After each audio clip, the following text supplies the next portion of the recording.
అమ్మవారే ఇన్ని రూపాలని అయోనిజగా పొందుతూ ఉంటుంది. కాబట్టి ఆ తల్లి పద్మావతి స్వరూపంగా ఆవిర్భవించింది. ఇప్పుడు ఎంతో ప్రేమతో ఆ పిల్లని ఇద్దరూ పెంచి పెద్ద చేస్తున్నారు, ఆకాశరాజు ధరణీదేవి. ఆమె యవ్వనంలోకి ప్రవేశించింది. రానే వచ్చాడు నారద మహర్షి. ఒక రోజున ఆయన దైవకార్యం సంఘటితమయ్యేటట్టుగా చూస్తుంటాడు. ఆయన వచ్చి చూసి ఆ తల్లి చెయ్యి పట్టుకుని, అమ్మా నేను నీ తండ్రి లాంటి వాడినమ్మా, ఏది ఒక్కసారి సాముద్రికం చూస్తాను, నీ ఎడం చెయ్యి అన్నాడు. అని ఆ ఎడం చెయ్యి తన అరిచేతిలో పెట్టుకుని చూశాడు. చూసి పతిర్భవతి ధర్మజ్ఞే త్రిలోకేశో రమాపతి, మూడు లోకములకు ఈశ్వరుడు లక్ష్మీనాథుడైనటువంటి శ్రీ మహావిష్ణువు నీకు భర్త అవుతాడమ్మా. పాణీ పద్మదళాకారో పాదౌతే స్వస్తికాయుతో, నీ చేతులు చూస్తే పద్మదళాల్లా ఉన్నాయి, నీ పాదములలో స్వస్తిక ముద్రలున్నాయి. ఇంత గొప్ప సాముద్రిక లక్షణములున్నదానివి, అయోనిజవి, ఉత్తమమైనటువంటి స్త్రీవి, నిన్ను సాక్షాత్తు శ్రీ మహావిష్ణువు పొందుతారమ్మా అన్నారు. ఎంతటి పరమేశ్వరుడైనా ఒకసారి నిన్ను నేను పెళ్లి చేసుకుంటానని మాట ఇచ్చిన తరువాత అంత తేలికేం కాదు చేసేసుకోవడం. ఆడపిల్లగా జన్మిస్తే ఆమెని కన్యాదానం చెయ్యాలి అంటే తల్లిదండ్రులు 1000 ఆలోచిస్తారు. అంత తేలిక పిల్లని పొందడం. మహానుభావుడు ఎన్ని కష్టాలు పడ్డాడు అనుకుంటున్నారు పద్మావతి పరిణయానికి. ఆయన వాయుదేవుణ్ణి గుర్రంగా స్వీకరించి గుర్రం మీద పెడుతున్నాడు. ఈమె కన్యకామణి యవ్వనంలోకి వచ్చింది.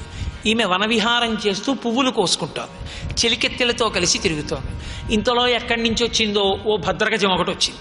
వచ్చి అది అరణ్యం అంతా అల్లరి చేస్తోంది. ఎక్కడ మీద వచ్చి పడిపోతుందోనని భయపడినటువంటి ఈ చెలికెత్తెలందరూ చుట్టూ తప్పుకుని అరణ్యంలో చెట్ల చాట్న దాక్కున్నారు. ఈలోగా శ్రీనివాసుడు వెంకటేశ్వరుడు గుర్రం మీద వస్తున్నారు. ఆయన్ని చూసి ఇంత పెద్ద ఏనుగు వెనక 2 కాళ్ల మీద కూర్చుని విందు 2 కాళ్ళు ఎత్తి నమస్కరించింది. వాళ్ళు తెల్లబోయారు, ఇదేమిటి ఈయన వంక ఇలా చేస్తోంది ఏనుగు, ఇంత భక్తిని ప్రకటించిందేమని. ఆయన రానే వచ్చాడు, గుర్రం దిగాడు. పద్మావతీదేవింది చెలికెత్తెలతో అసలు ఆయన ఎవరో, ఎందుకు అలా ఏనుగు నమస్కరించిందో, ఏనుగు ఎందుకు మనం ఏమీ ఇబ్బంది పెట్టకుండా ఉపశాంతి పొందిందో కనుక్కురండి.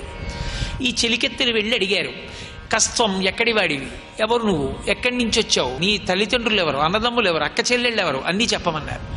ఆయన అన్నాడు, జనకో వసుదేవశ్చ దేవకీ జననీ మమ, నా తండ్రి వసుదేవుడు, నా తల్లి దేవకీదేవి.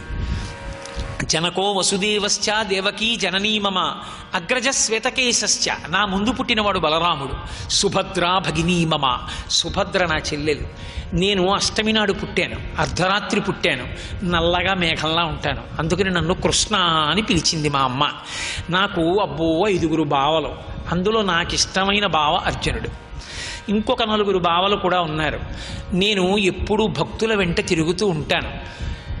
కాబట్టి ఇంతకన్నా నా వివరాలు మీకేం కావాలి? కాబట్టి నన్ను కృష్ణుడు అంటారు.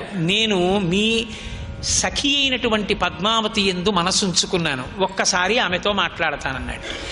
అని ఇంత అవతార స్వీకారానికి ఒక కారణమైన పద్మావతి పరిణయం కోసమని వెంకటేశ్వర స్వామి వారు పద్మావతి అమ్మవారిని సమీపించడానికి ప్రయత్నం చేస్తే ఆ చెలికెత్తెలందరూ రాళ్ళేసి కొట్టారు. ఆ రాళ్ళేసి కొట్టిన దెబ్బలకి గుర్రం చచ్చిపోయింది. గుర్రం చచ్చిపోతే ఆయన చాలా విచారవదనుడై రాళ్ల దెబ్బలు తిన్నాడు. ఎంత సహనం ఉండాలో చూపించాడు. ఒక కార్యం సాధించడం అంటే ఎంత కష్టమో చూపించాడు. కన్యాపేక్షా ముఖ్య కార్యం తదంతే ప్రవదామివా అన్నాడు చెలికెత్తెలతో. నేను కన్యని అపేక్షించడానికి వచ్చాను. ఎంత రాజుగారి కూతురైతే మాత్రం ఆడపిల్ల కాదా, నేను ఎంత 3 లోకములకు ప్రభువునైతే మాత్రం పురుషుణ్ణి గానా? కాబట్టి మేమిద్దరం కళ్యాణం చేసుకుంటే తప్పేమిటి? కన్యాపేక్షా ముఖ్య కార్యం తదంతే ప్రవదామివా, నేను కన్యాపేక్ష కోసం వచ్చిన వాళ్ళమ్మా అని.